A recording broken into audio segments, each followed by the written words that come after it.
اعوذ باللہ من الشیطان اللعین الرجیم بسم اللہ الرحمن الرحیم اللہم عجل ولیک الفرج والعافیت والنصر وجعلنا من خیر اعوانہ وانصارہ وشیعتہ ومحبیہ۔ عزیزان محترم، مرحوم کلینی کے بارے میں آپ کے ساتھ گفتگو جاری تھی۔ آج ہم آپ کی خدمت میں بیان کریں گے کہ مرحوم شیخ کلینی ایک ایسے زمانے میں اس دنیا میں تشریف لائے اور ایک ایسے زمانے میں ان کی پیدائش ہوئی کہ جو زمانہ عصر حدیث کا زمانہ کہلاتا تھا۔ لہٰذا اس عصر حدیث میں شیخ کلینی نے کن گراں قدر محدثین سے استفادہ کیا، ان کا تعارف کروانا بھی بہت ضروری ہے تاکہ معلوم ہو سکے کہ شیخ کلینی کے حالات زندگی میں کون سی گراں قدر شخصیات حائز اہمیت ہے۔ آغاز میں بیان کرتے ہیں کہ یوں تو کلینی کے اساتید کی اور مشائخ کی فہرست طویل ہے، جیسے شیخ صدوق کے مشائخ کی فہرست طولانی تھی، لیکن کلینی کے اساتید میں 35 افراد ایسی شخصیات ہیں کہ جو اپنے زمانے کے نہایت ہی نامور، نابغہ اور گراں قدر محدث ہیں۔ یقینی بات ہے کہ ہم ان سب کا تعارف نہیں کروا سکتے، لیکن بیان ہوا کہ گزشتہ درس میں کہ یعقوب بن اسحاق جو کلینی کے والد تھے، یہ کلینی کے پہلے استاد تھے، یعنی مرحوم کلینی نے آغاز تعلیم اپنے والد یعقوب بن اسحاق کے پاس تعلیم کا آغاز کیا، اور یہ نہایت ہی پاکیزہ، نیک، متقی انسان تھے، اور ہم نے بیان کیا کہ آج بھی کلین شہر میں ان کا مزار موجود ہے، لوگ ان کے مزار پر جاتے ہیں، اپنی حاجات کا تقاضا کرتے ہیں۔ خداوند متعال اس پاکیزہ عالم کی جو بدولت ہے وہ انہیں اپنی ان کی مشکلات کو برطرف فرماتا ہے۔ لہذا کل یہ بھی عرض ہوا کہ مرحوم کلینی کے جو اساتید ہیں ان میں ان کے ماموں کا نہایت اہم کردار ہے، جو علامہ کلینی کے نام سے شہرت رکھتے ہیں۔ یوں تو ان کا نام علی بن محمد بن ابراہیم، یہ ان کا اصلی نام ہے، لیکن شہرت ان کی علامہ کلینی کے عنوان سے ہے۔ مرحوم کلینی کے ماموں کی کنیت ابو الحسن ہے، اور یہ 3 صدی ہجری کے عالم ہیں۔ بیان ہوا کہ یہ حج کے سفر میں گئے اور وہاں ان کی شہادت ہو گئی۔ مرحوم نجاشی اس علامہ کلینی کو ثقہ اور عین کے لقب سے نوازتے ہیں۔ نجاشی درواقع ان کے بارے میں اس حج کے سفر کا تذکرہ کرتے ہوئے بیان کرتے ہیں کہ انہوں نے حج کے سفر پر جانے کے لیے حضرت امام زمان اجل اللہ تعالی فرجہ الشریف سے اجازت کا تقاضا کیا۔ امام نے انہیں اس سفر سے منع کیا، لیکن علامہ کلینی اس کے باوجود اس سفر حج پر گئے اور مکہ میں انہیں قتل کر دیا گیا۔ کافی میں ان علامہ کلینی سے روایات کو نقل کیا گیا ہے۔ اب سوال یہاں یہ ابھرتا ہے کہ جب امام زمان نے علامہ کلینی کو سفر کرنے سے منع کیا اور وہ سفر پر چلے گئے، یعنی امام کے حکم کی مخالفت ہو گئی، تو پھر وہ کیسے ثقہ ہو سکتے ہیں، کیسے عادل ہو سکتے ہیں، کیسے ان کی روایات کو حجت قرار دیا جا سکتا ہے؟ یہ ایک سوال ہے۔ علماء نے اس کا جواب دیا ہے اور بیان کرتے ہیں کہ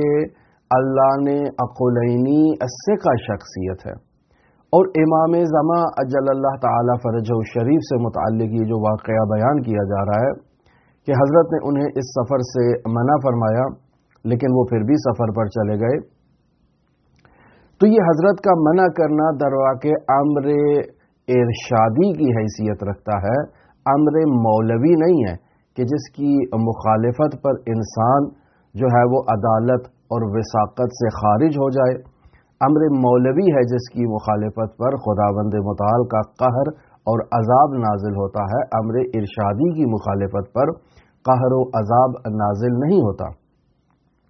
اب یقینی بات ہے آپ مؤمنین کے اذہان عالیہ میں یہ سوال ابھرے گا کہ امر مولوی کسے کہتے ہیں، امر ارشادی کسے کہتے ہیں۔ دیکھیں عزیزان محترم، بعض مسائل ایسے ہیں جنہیں انسان کی عقل خود مستقل طور پر سمجھ لیتی ہے، درک کر لیتی ہے، اور جب انسان کی عقل بطور مستقل انہیں سمجھ لیتی ہے اور پھر انہی حکم کے بارے میں اگر شارع بھی جو ہے وہ حکم دے دے تو وہ امر ارشادی کہلاتا ہے۔ کیوں؟ چونکہ یہاں شارع کا حکم مستقل نہیں ہے، بلکہ عقل نے اس بات کو جو ہے وہ سمجھ لیا ہے، اس بات کو بھانپ لیا ہے، اس بات کے بارے میں عقل نے پہلے سے ایک حکم دے رکھا ہے۔ اب شارع نے اگر وہاں اسی حکم عقل کی تائید فرما دی ہو تو یہاں در واقع ہمارے پاس حکم عقل ہے، اور حکم عقل کی مخالفت پر شارع کی جانب سے اعتراض نہیں ہوتا، شارع کی جانب سے سزا نہیں ہوتی ہے۔ جبکہ امر مولوی ایک ایسے امر کو کہا جاتا ہے کہ جہاں عقل خود مستقل طور پر کسی حکم کو درک نہیں کر پا رہی، بلکہ شارع مقدس آ کر حکم دیتا ہے، اور عقل شارع مقدس کے اس حکم کی تائید کرتی ہے، چونکہ شارع ہے، مولا ہے، مولا کی اطاعت واجب ہے، لہذا عقل کہتی ہے کہ شارع نے جو حکم دیا ہے اس پر سر تسلیم خم ہو جاؤ۔ بس یہاں عقل کا حکم نہیں ہے بلکہ شارع مقدس کا حکم ہے، اور عقل اس حکم شارع کی تائید کر رہی ہے، اس کی توثیق کر رہی ہے، لہذا یہاں اگر انسان شارع مقدس کے حکم کی مخالفت کرتا ہے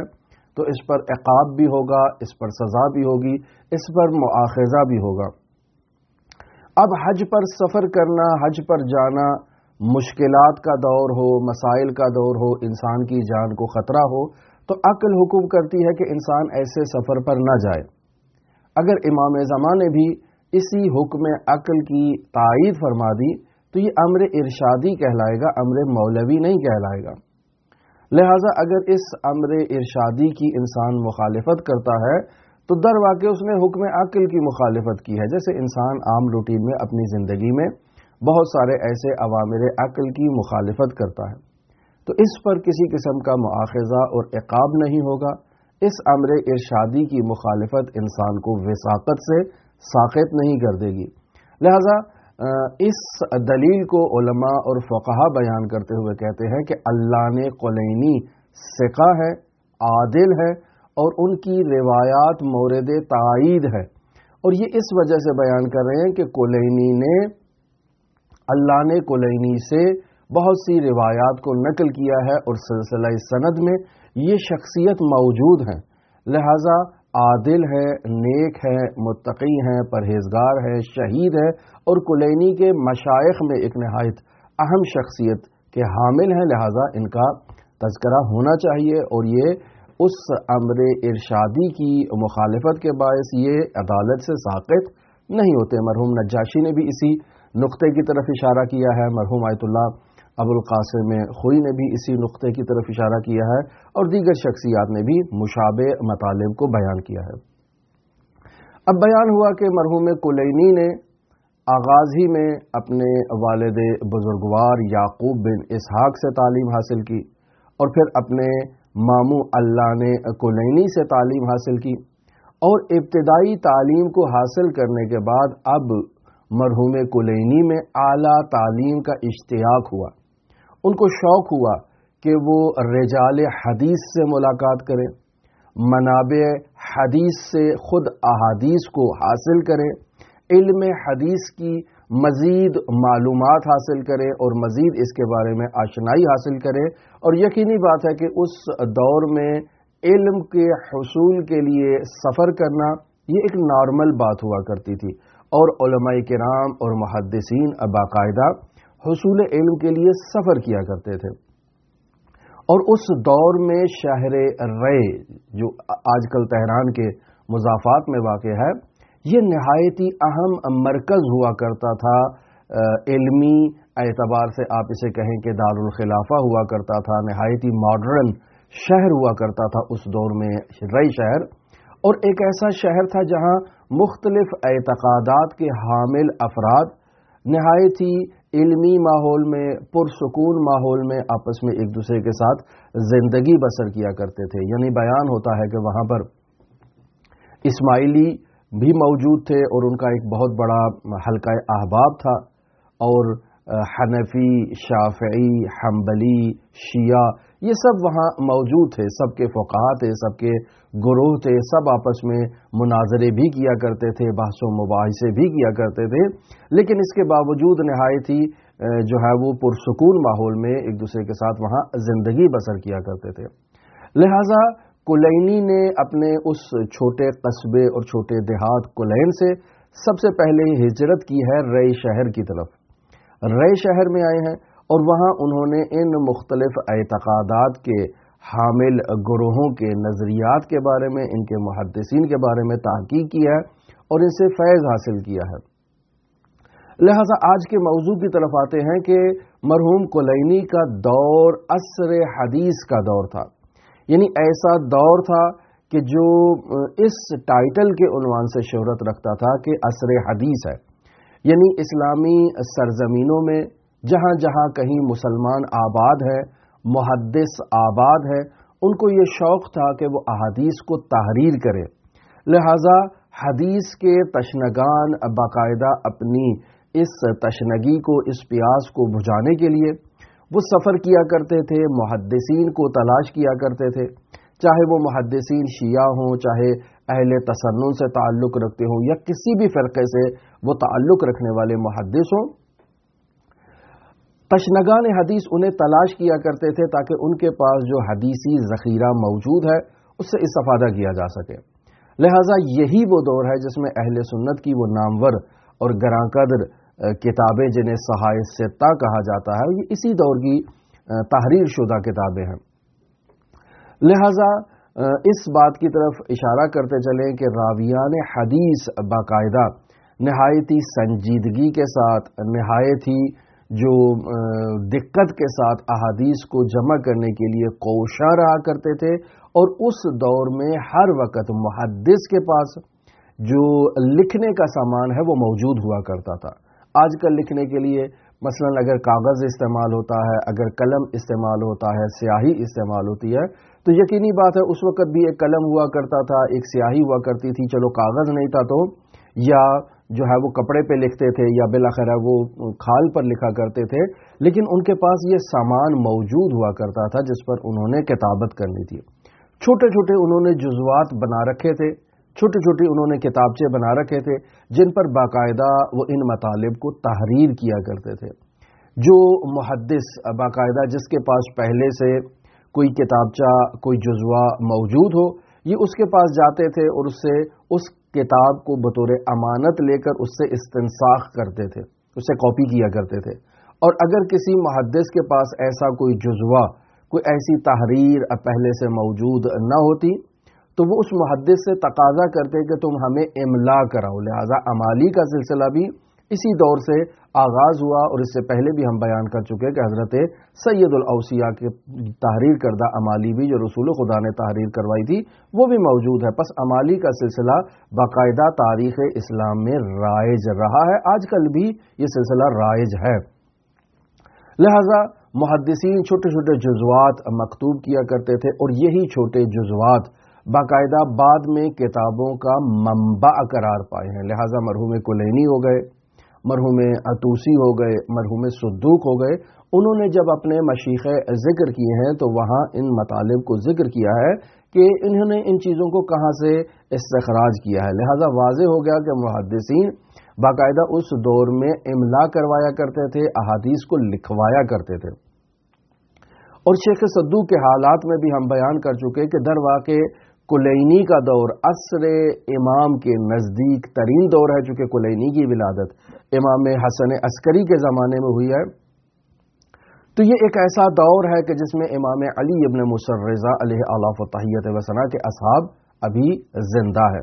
امام محمد تقی، امام علی النقی اور امام حسن عسکری علیہ الصلوۃ والسلام کے اصحاب ابھی بقید حیات ہے۔ وہ شخصیات جنہوں نے ائمہ معصومین سے احادیث کو سنا، وہ شخصیات جن کے پاس ائمہ معصومین کی کتابت شدہ حدیث موجود ہے، خطوط موجود ہے، ایسی شخصیات زندہ تھیں، چھوٹے چھوٹے جزوات، چھوٹی چھوٹی کتابیں ان کے پاس موجود تھیں، اور یہ بھی معلوم ہے کہ یہ کتابیں وقت گزرنے کے ساتھ ساتھ نابود ہو سکتی ہیں۔ لہذا مرحوم کلینی نے اس خطرے کو بھانپ لیا کہ یہ جزوات اب نابود ہونے کے صدد میں ہیں، لہذا کلینی نے ان جزوات سے، ان کتابوں سے، ان محدثین سے آثار کو جمع کرنے کے لیے باقاعدہ ایک وسیع تر پلان کا آغاز کیا کہ وہ شہر بے شہر، قریہ بقریہ ان محدثین کو تلاش کرنے کے لیے سفر کریں گے تاکہ ان سے نایاب احادیث کو اخذ کر سکیں۔ رے شہر کے بعد مرحوم کلینی نے قم کی طرف ہجرت کی ہے، اور اس دور میں جب کلینی زندہ تھے، قم کے ہر مسجد میں ایک محدث بیٹھ کر باقاعدہ احادیث کو بیان کیا کرتا تھا، کیونکہ ائمہ معصومین علیہم الصلوۃ والسلام کے شاگرد موجود تھے، اصحاب موجود تھے، اور قم شہر اس اعتبار سے مرکز کی حیثیت رکھتا تھا، یعنی اہل بیت علیہم الصلوۃ والسلام کے وہ عقیدت مند جو نہایتی عشق، نہایتی عقیدت سے سرشار ہوں، وہ قم کی طرف ہجرت کیا کرتے تھے۔ وہاں چھوٹی چھوٹی مساجد جو موجود تھیں، وہاں انہوں نے اپنی کرسی درس کو قائم کر رکھا تھا، اور وہاں باقاعدہ وہ درس دیا کرتے تھے، احادیث اہل بیت کو نقل کیا کرتے تھے، بیان کیا کرتے تھے۔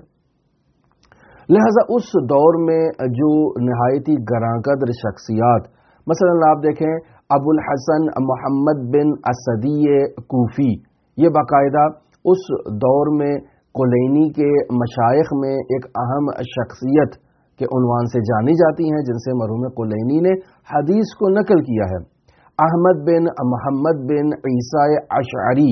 یہ شخصیت در واقع اس دور میں قم کے اندر موجود تھی، نہایتی باتقوا شخصیت تھی، نہایتی جو ہے وہ نیک اور پاکیزہ شخصیت کے حامل تھے، اور اس دور میں قم کے سیاسی مسائل سے آپ دیکھ لیں، دینی مسائل سے دیکھ لیں، تو یہ عیسیٰ اشعری اپنے دور میں قم میں گویا کہ آپ انہیں ایک حاکم تصور کر سکتے ہیں کہ یہ باقاعدہ وہاں دینی مسائل میں اور سیاسی مسائل میں ان کا سکہ چلتا تھا، انہی کی بات جو ہے وہ مورد تائید ہوا کرتی تھی، حرف آخر ہوا کرتی تھی، اور لوگ انہی کی بات پر عمل کیا کرتے تھے، اور یہ اہل بیت کے عشق سے سرشار تھے، اور مرحوم کلینی نے ان سے استفادہ کیا ہے۔ یہ آپ دیکھیں علی بن ابراہیم قمی، جن کا جو تاریخ وفات ہے وہ 307 ہجری قمری بیان کی گئی ہے، یہ نہایت ہی اہم شخصیت ہے۔ مرحوم کلینی کے نزدیک ایک بہت ہی مشہور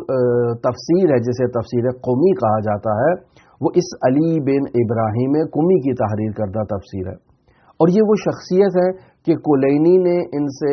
احادیث کو نقل کیا ہے، یا کلینی کی احادیث کے جو سلسلہ سند ہے اس میں علی بن ابراہیم قمی سے 7140 احادیث کے سلسلہ سند میں یہ شخصیت موجود ہے۔ بس یہ شخصیت معمولی شخصیت نہیں ہے۔ اسی طرح سے آپ کلینی کے مشائخ میں احمد بن ادریس قمی کو مشاہدہ فرمائیں کہ جن کا انتقال 306 ہجری قمری کو ہوا ہے۔ مرحوم توسی اپنے رجال میں اس شخصیت کو حضرت امام حسن عسکری علیہ السلام کا صحابی شمار کرتے ہیں، اور چونکہ امام عسکری کے صحابی ہیں اور پھر ادھر سے کلینی کے استاد ہیں، لہذا احمد بن ادریس قومی باقاعدہ معلم کے عنوان سے انہیں شہرت حاصل ہے۔ پھر آپ کلینی کے مشائخ میں عبداللہ بن جعفر حمیری کو مشاہدہ کر لیں کہ یہ عبداللہ نہایت ہی گراں قدر محدث ہیں، نہایت ہی گراں بہا انہوں نے کتابیں تحریر کی ہیں، انہیں بھی یہ اعزاز حاصل ہے کہ امام حسن عسکری علیہ السلام کے یہ صحابی ہیں، لیکن ان کی گراں بہا کتابوں میں صرف ایک کتاب اس وقت موجود ہے جسے قرب الاسناد کہا جاتا ہے، اور باقی تمام کتابیں، تمام آثار ان کے جو ہیں وہ محو ہو چکے ہیں۔ یہ کتاب بھی انہوں نے جو تحریر کی ہے اس میں احادیث در واقع جو ائمہ معصومین علیہم السلام تک سلسلہ سند کے ساتھ پہنچتی ہوں، انہوں نے ان احادیث کو یہاں پر تحریر کیا ہے، اور چونکہ خود ایک صحابی کی لکھی ہوئی کتاب ہے، اہمیت کی حامل کتاب ہے۔ اور شیخ کلینی کے مشائخ میں اس شخصیت کا ہونا خود ایک اہمیت کی دلیل ہے۔ پس عبداللہ بن جعفر حمیری سے کلینی نے استفادہ کیا ہے، اور پھر عبداللہ کے بیٹے محمد بن عبداللہ حمیری سے بھی مرحوم کلینی نے استفادہ کیا ہے۔ اب مرحوم کلینی نے رے کے اساتید سے استفادہ کر لیا، قم کے اساتید سے استفادہ کر لیا، تو اب آگے جو اہم مرکز تھا، علمی مرکز تھا، وہ کوفہ تھا۔ لہذا کلینی نے احادیث کو جمع کرنے کی خاطر جہاں مختلف بلاد کا سفر کیا ہے، وہاں کوفے کے سفر کو کیسے ترک کیا جا سکتا ہے کہ جو ایک علمی مرکز کی حیثیت رکھتا ہے۔ لہذا مرحوم کلینی کوفہ کی طرف ہجرت کرتے ہیں، اور اس دور میں کوفہ کے اندر ایک نہایت ہی گراں قدر شخصیت موجود تھے جن کا نام تھا احمد بن محمد بن سعید حمدانی۔ یہ شخصیت ابن عقدہ کے نام سے شہرت رکھتے ہیں، اور 333 ہجری قمری ان کا زمانہ ہے۔ نامی گرامی محدث ہے اپنے زمانے سے، اور تاریخ میں ان کی قوت حافظے کو نہایت ہی بے نظیر جو ہے وہ بیان کیا گیا ہے کہ بہت ہی جو ہے یہ حافظے کے قوی تھے۔ مذہبی اعتبار سے ان کے لیے لکھا جاتا ہے کہ عقیدتی اعتبار سے یہ زیدی تھے، لیکن چونکہ نہایت ہی باتقوا شخصیت ہے، نہایت ہی زاہد شخصیت ہے، نہایت ہی مورد اعتماد شخصیت ہے، اس اعتبار سے کہ تقوی بھی ہے، ان کے پاس حافظہ بھی موجود ہے، ان کے پاس زہد بھی موجود ہے، لہٰذا تمام لوگ انہیں احترام کی نگاہ سے دیکھتے تھے اور انہیں موثق شخصیت کے عنوان سے جانا کرتے تھے۔ لہٰذا مرحوم کلینی وہاں کوفہ جاتے ہیں، ابن عقدہ سے بھی استفادہ کرتے ہیں۔ اب کلینی بغداد کی طرف جب سفر کرتے ہیں، یعنی کوفہ کے بعد بغداد جب کلینی نے اپنا مرکز قرار دیا اور بغداد ہی میں کلینی کا انتقال ہوا اور وہیں پر ہی کلینی کا مزار موجود ہے، تو وہاں بھی کلینی جب شہر شہر، قریہ قریہ، گاؤں گاؤں، محلہ محلہ گھوم پھر کے آخر میں جب بغداد پہنچتے ہیں، تو کلینی اس زمانے کے نامور محدث، فقی اور شیعیان حیدر کرار میں، نہ صرف شیعیان حیدر کرار میں بلکہ اہل سنت میں بھی کلینی کا ایک بہت بڑا مقام بن چکا تھا۔ لہٰذا تمام لوگ کلینی کو ثقہ جانتے تھے، محترم جانتے تھے، احترام کی دید سے انہیں دیکھا کرتے تھے، اور انہیں ثقۃ الاسلام کا ٹائٹل حاصل ہو چکا تھا۔ لہٰذا کلینی جب بغداد پہنچتے ہیں تو اس زمانے میں کلینی کی شہرت بہت زیادہ شہرت تھی۔ لہذا کلینی کے اساتید میں اگر اور شخصیات کا نام ہی صرف اگر ذکر کر دیا جائے اور ان شخصیات کی تاریخ کے بارے میں اور حالات کے بارے میں اگر آپ لوگ تحقیق کریں تو معلوم ہو جائے گا کہ یہ شخصیات اپنے زمانے کی نامور شخصیات ہیں۔ مثلا احمد بن محمد بن عاصم کوفی، حسن بن فضل بن زید یمانی، یہ نہایت اہم شخصیات ہے۔ محمد بن حسن صفار روایات میں اہم شخصیت جو ہے وہ سلسلہ سند میں یہ موجود ہے۔ سہل بن زیاد آدمی رازی اہم شخصیت ہے۔ محمد بن اسماعیل نیشاپوری اہم شخصیت ہے۔ احمد بن مہران نہایت اہم شخصیت ہے۔ اور اس کے علاوہ کلینی نے نہایت گراں قدر شخصیات سے استفادہ کیا ہے، اور مرحوم کلینی کی یہ روش ہوا کرتی تھی کہ جس شخصیت سے وہ فیض حاصل کرتے تھے ان سے باقاعدہ اجازہ روایت کو، نقل روایت کو باقاعدہ ان سے دریافت کیا کرتے تھے، اور یہی روش حوزہائے علمیہ میں قدیم الایام سے رائج رہی کہ لوگ جس شخصیت کے پاس جاتے ہیں ان سے ولو تھوڑا سا فیض حاصل کریں، زیادہ عرصہ ان کے پاس نہ رہیں، ان سے اجازات وصول کر لیا کرتے تھے، اور وہ شخصیات بھی نہایت ہی آسانی کے ساتھ اجازہ دے دیا کرتی تھی۔ اسی وجہ سے آپ مشاہدہ کریں کہ تاریخ میں علماء کرام کے پاس اجازات کی تعداد بہت زیادہ ہوا کرتی تھی، اور اسی طرح آپ دیکھ لیں ہمارے پاکستانی علماء میں بھی بعض شخصیات نے اسی طرح اجازات بہت زیادہ اکٹھے کیے، جمع کیے، حالانکہ ان کا علمی جو قد ہے یا علمی جو زمانہ ہے حوزہ علمیہ میں وہ اتنا زیادہ نہیں ہے جتنے اجازات انہوں نے جمع کر رکھے ہیں. اور در واقع یہ قدیم میں ایک روش ہوا کرتی تھی کہ لوگ دے دیا کرتے تھے، لیکن آج کل کے دور میں ایسا اجازہ کوئی نہیں دیتا ہے، چاہے اجازہ نقل روایت ہو، چاہے اجازہ اجتہاد ہو، چاہے اجازہ عالمیت ہو. آج کل کے دور میں علماء فقہا بہت زیادہ احتیاط کرتے ہیں.